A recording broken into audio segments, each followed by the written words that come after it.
ഓ മജീദേ, ഇവിടെ വാടാ.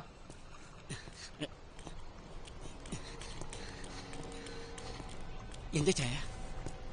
ആരാടാ ഈ മൻസൂർ? ഹലാക്കായല്ലോ പഠിച്ചോനെ. അതെ, നിങ്ങളോട് ചെറിയ കാര്യങ്ങളൊന്നും വന്ന് പറയരുതെന്നാണ് ഞാൻ ഇവനോട് ചന്ദ്രനായരോടും. നിങ്ങളോട് കളി പഠിക്കാൻ തിരക്കാനായിട്ടില്ല മൻസൂർ. ഓ മഹാബടക്ക് കളി തമാശക്കാരൻ. എന്റെ പണിക്കാരന്റെ കൈയും കാലം തല്ലി ഓടിക്കുന്നത് കളിതമാശ അവന്. നിങ്ങളെ വിട്ടാലിന് ഇത് ഓന്റെ നാവ് തൊള്ളേ കിടക്കാൻ കിട്ടിയതാ. അടി മുഖം എടുത്തോടെ നിങ്ങൾക്കും കിട്ടിയില്ല കുഞ്ഞാപ്പിട്ടിക്ക. എന്നിട്ട് നാണം കെട്ടും. അറിയാമല്ലോ എല്ലാവർക്കും, വെറും കൈയോടെ ഹമരിയ പോർട്ടി വന്ന് പെട്ടവനാ രവി. ഈ കടവിൽ പലചരക്കും പച്ചക്കറിയും തോളെ ചുവന്ന് ഇവിടെന്നാ കച്ചവടത്തിൽ രവിയുടെ തുടക്കം. അത് മറക്കാൻ ഇഷ്ടമില്ലാത്തതുകൊണ്ടാ ഇന്നും ഈ പോർട്ടിലെ കച്ചവടം രവി ഇങ്ങനെ കൈയടക്കി വെച്ചിരിക്കുന്നത്.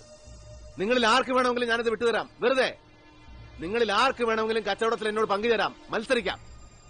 പക്ഷെ ഇന്നലെ വന്നിറങ്ങിയ ഒരുത്തൻ ഇവിടുത്തെ ലാഭത്തിന്റെ 50% മുതൽ മുടക്കൊന്നുമില്ലാതെ പങ്കുവേണമെന്ന് ദാദാപ്പീസ് ചോദിച്ചാൽ അതൊരല്പം ബുദ്ധിമുട്ടാ രവിക്ക്. ഒരു ലേശം. ഇന്ന് രാവിലെ തീരുമാനം അറിയിച്ചില്ലെങ്കിൽ അവനെന്തോ ചെയ്തു കളയുന്നല്ലേ ഭീഷണി. ഞാനിവിടെ വന്നു പോയെന്ന് പറയണവനോട് ഇനി എവിടെ ഉണ്ടാവുമെന്നു. കേട്ടല്ലോ എല്ലാരും? പോട്ടാ പോട്ടെ കുഞ്ഞാടിക്ക.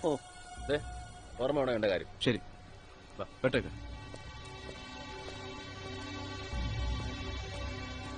അല്ല രക്ഷപ്പെട്ട്.